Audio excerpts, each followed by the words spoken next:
Assalamualaikum warahmatullahi wabarakatuh. Halo teman-teman, selamat datang di podcast AIS FEB UNESA episode 2 dengan tema Idul Adha yang berjudul Kurban Bukan Sekedar Daging. Sebelumnya perkenalkan, aku Nikmatul Sholihah, bisa dipanggil Ica dari Departemen PSDMM selaku host. Dan di sini kita bareng dengan narasumber yang sangat sungguh luar biasa, yakni perkenalkan, aku Ahmad Feril Ibadi, biasa dipanggil Feril dari Departemen Prestasi. Salam kenal semuanya. Oke, di sini kita akan mengulik-ngulik seputar Idul Adha nih teman-teman. Oke, hari ini kita akan ngobrolin sesuatu yang sangat bermakna dan juga bermanfaat nih. Dan juga selain itu pembahasan ini akan penuh dengan hikmah teman-teman. Kita akan bahas tentang Idul Adha dan juga ibadah kurban nih. Hari demi hari kita lewati. Tak terasa memang sudah sangat-sangat dekat dengan Idul Adha. Tepatnya pada hari Jumat tanggal 6 Juni 2025. Oke teman-teman, kita langsung aja tanya-tanya ke narasumber kita ini. Oke Kak, sebenarnya kurban itu apa sih dalam Islam? Ya, kurban itu bisa diartikan banyak sekali makna ya. Yang utama itu kurban itu suatu bentuk ketaatan kita kepada Allah, taqarrub ilallah. Kenapa? Dan kurban itu seperti kisah yang sering kita dengar di ceramah-ceramah waktu mendekati Hari Raya Idul Adha, bahwa kurban itu terdapat suatu kisah yang mendasari terjadinya Hari Raya Idul Adha atau Hari Raya Kurban ini, yakni kisahnya Nabi Ibrahim dan putranya Nabi Ismail alaihissalam. Kisah dari Nabi Ibrahim dan Nabi Ismail ini kan ceritanya Nabi Ibrahim ini pengen sekali memiliki putra, tapi tidak kunjung dikaruniai putra oleh Allah Subhanahu wa taala. Nah, pada suatu hari Nabi Ibrahim ini pada akhirnya memiliki putra yang diberi nama Ismail. Nah, pada suatu hari Nabi Ibrahim ini dimimpikan, dalam mimpinya itu Nabi Ibrahim disuruh menyembelih putranya yang sangat ia sayangi, yakni Nabi Ismail alaihissalam. Tapi pada mimpi pertama Nabi Ibrahim itu masih seperti denial, tidak percaya akan mimpi itu datangnya dari Allah Subhanahu wa taala. Nah, kemudian berselang dari mimpi pertama lanjut ke mimpi kedua dan mimpi ketiga masih sama, dan Nabi Ibrahim itu menyimpulkan bahwa mimpi itu benar nyatanya dari Allah Subhanahu wa taala. Maka Nabi Ibrahim mulai untuk berbicara kepada anaknya yang tersayang, yakni Nabi Ismail alaihissalam, untuk mengutarakan apa yang ia mimpikan selama 3 tidur dan 3 mimpi berturut-turut itu. Nah, pada saat itu Nabi Ismail, apa jawabannya? Nabi Ismail tidak membangkang atau malah menyalahkan ayahnya atas mimpinya, tapi Nabi Ismail itu mempercayai bahwa adanya mimpi itu benar dari Allah Subhanahu wa taala. Maka Nabi Ismail mengiyakan atas suruhan penyembelihan kepadanya.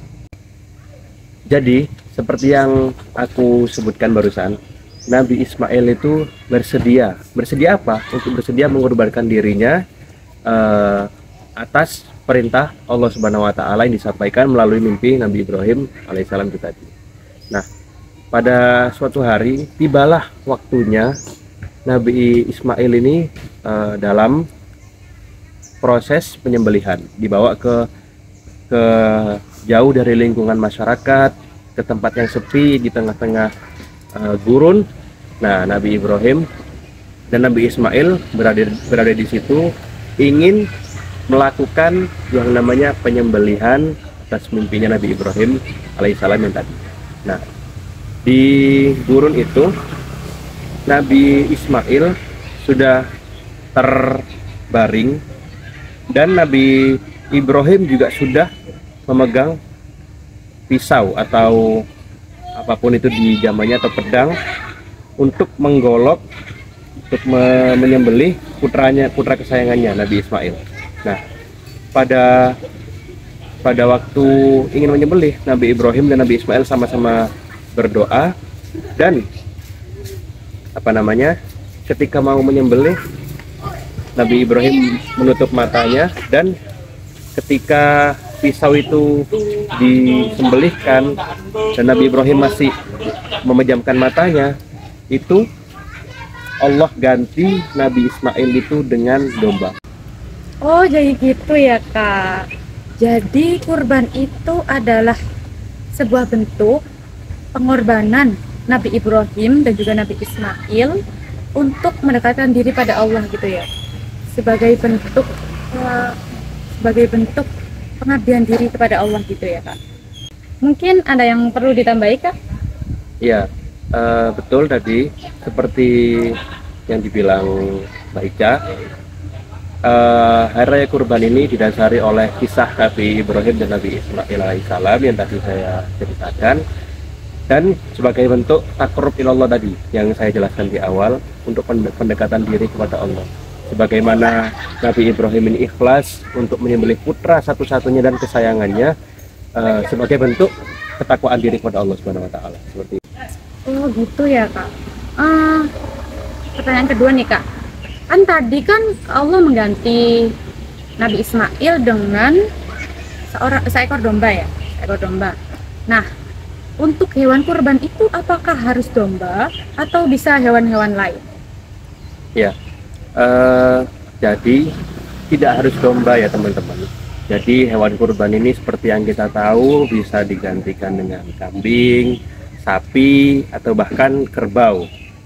Seperti di India itu mayoritas penduduknya itu 50% Hindu, 50%-nya Muslim. Nah, sedangkan di Hindu tidak dibolehkan untuk menyembelih sapi karena dianggap sapi itu sebagai tuhannya mereka, salah satu tuhannya mereka. Nah, makanya diinisiatif pakai kerbau. Nah, menindaklanjuti pertanyaan tadi, apakah harus sapi? Jawabannya enggak. Seperti di India tadi, contohnya bisa diganti kerbau. Dan misalkan kita di Arab atau di mana yang enggak ada kerbau, bisa diganti unta. Kalau di Indonesia kita mayoritas pakainya sapi atau kambing, seperti itu. Oh, jadi gitu ya, Kak. Berarti emang nggak melulu harus domba gitu ya. Boleh kerbau, sapi, unta gitu boleh ya. Berarti emang kondisional gitu ya, Kak, tergantung tempat daerahnya gitu. Oke, Kak, karena ini dilihat emang udah makin terik ya. Kita sudahi dulu ya podcast episode 2 kali ini, guys. Oke, sekian dari kami. Kurang lebihnya mohon maaf. Assalamualaikum warahmatullahi wabarakatuh. Sampai jumpa di podcast selanjutnya.